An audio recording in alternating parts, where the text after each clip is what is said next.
Larson may have donned Elizabeth Zott's 50s haircut and learned a vocab set fit for a chemist, but there is still one aspect of her lessons in chemistry character that she struggled to embody, a sense of emotional detachment.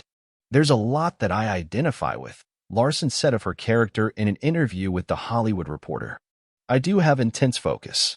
If it's something that I want to do, I can just stick with it, and I'm very dedicated to the things that I love and the things that I want to do. And, yeah, I'm bossy and opinionated. I believe in what is true. I also think I'm a pretty literal listener, and I'm pretty clear with how I feel and not afraid to say that.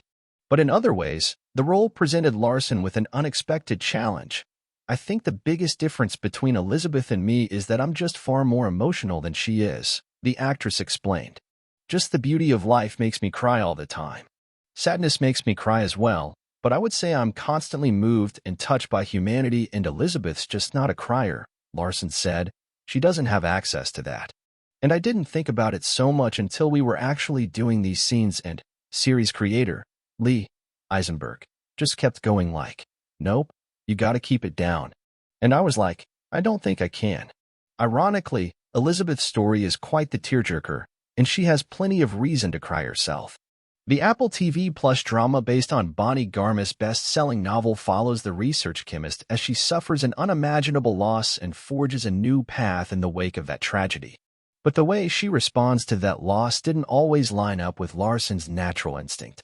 Sometimes I would have to do takes where I would just let out a big cry, and then we would just keep filming because it was like I'm touched so deeply, she said.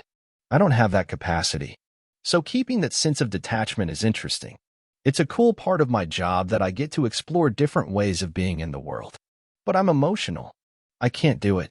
While it made for quite a few tearful takes, Larson's open-hearted portrayal of the character earned her plenty of praise from the series creator.